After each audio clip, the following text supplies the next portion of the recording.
Part 2, Chapter 16. I woke up on the hard, cold ground on my back. My first sensation was pain. My head was throbbing, stabbing, as if my skull had been cracked open. I reached up and gingerly touched the back of my head. No blood, said a voice, but you'll have a nasty bruise tomorrow, not to mention a cracking headache. I looked up and saw Paul Rose for the first time. He was standing above me, holding a baseball bat. He was about my age, but taller and broad with it. He had a boyish face and a shock of red hair, the same color as Alicia's. He reeked of whiskey. I tried to sit up, but couldn't quite manage it. Better stay there, recover for a sec. I think I've got a concussion. Possibly. What the fuck did you do that for? What did you expect, mate? I thought you were a burglar. Well, I'm not. I know that now. I went through your wallet. You're a psychotherapist. He reached into his back pocket and pulled out my wallet. He tossed it at me. It landed on my chest. I reached for it. I saw your ID. You're at the hospital, the Grove. I nodded, and the movement made my head throb. Yes. Then you know who I am. Alicia's cousin? Paul Rose, he held out his hand. Here, let me help you up. He pulled me to my feet with surprising ease. He was strong. I was unsteady on my feet. You could have killed me, I muttered. Paul shrugged. You could have been armed. You were trespassing. What did you expect? Why are you here? I came to see you. I grimaced in pain. I wish I hadn't. Come in, sit down for a sec. I was in too much pain to do anything other than go where he led me. My head was throbbing with each step. We went inside the back door. The inside of the house was just as dilapidated as the outside. The kitchen walls were covered with an orange geometric design that looked 40 years out of date. The wallpaper was coming away from the wall in patches, curling, twisting, and blackening as if it were catching fire. Mummified insects were hanging suspended from cobwebs in the corners of the ceiling. The dust was so thick on the floor it looked like a dirty carpet, and an underlying odor of cat piss made me feel sick. I counted at least 5 cats around the kitchen, sleeping on chairs and surfaces. On the floor, open plastic bags overflowed with stinking tins of cat food. Sit down, I'll make some tea. Paul leaned the baseball bat against the wall by the door. I kept an eye on it. I didn't feel safe around him. Paul handed me a cracked mug full of tea. Drink this. You have any painkillers?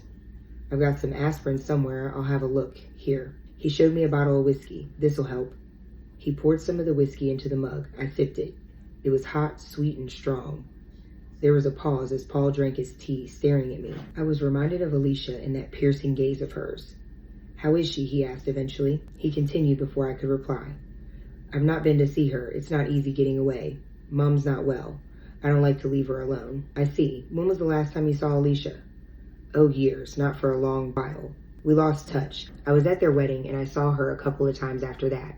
But Gabriel was quite possessive, I think. She stopped calling anyway, once they got married. Stopped visiting. Mom was pretty hurt, to be honest. I didn't speak. I could hardly think with the throbbing in my head. I could feel him watching me. So what did you want to see me for? Just some questions. I wanted to ask you about Alicia, about her childhood. Paul nodded and poured some whiskey into his mug. He seemed to be relaxing now. The whiskey was having an effect on me too, taking the edge off my pain, and I was thinking better. Stay on track, I told myself. Get some facts, then get the hell out of here. You grew up together? Paul nodded.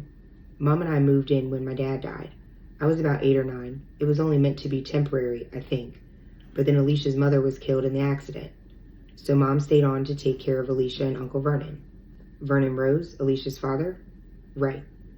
And Vernon died here a few years ago? Yes, several years ago, Paul frowned. He killed himself, hanged himself upstairs in the attic. I found the body. That must have been terrible. Yeah, it was tough, on Alicia mostly. Come to think of it, that's the last time I saw her, Uncle Vernon's funeral. She was in a bad way. Paul stood up. You want another drink? I tried to refuse, but he kept talking as he poured more whiskey. I never believed it, you know, that she killed Gabriel. It didn't make any sense to me. Why not? Well, she wasn't like that at all. She wasn't a violent person. She is now, I thought, but I didn't say anything. Paul sipped his whiskey. She's still not talking? No, she's still not talking. It doesn't make sense, none of it, you know? I think we were interrupted by a thudding, a banging on the floor above. There was a muffled voice, a woman's voice. Her words were unintelligible. Paul leaped to his feet. Just a sec. He walked out. He hurried to the foot of the stairs. He raised his voice. Everything all right, Mom? A mumbled response that I couldn't understand came from upstairs. What? Oh, all right, just a minute. He sounded uneasy. Paul glanced at me across the hallway, frowning. He nodded at me. She wants you to go up.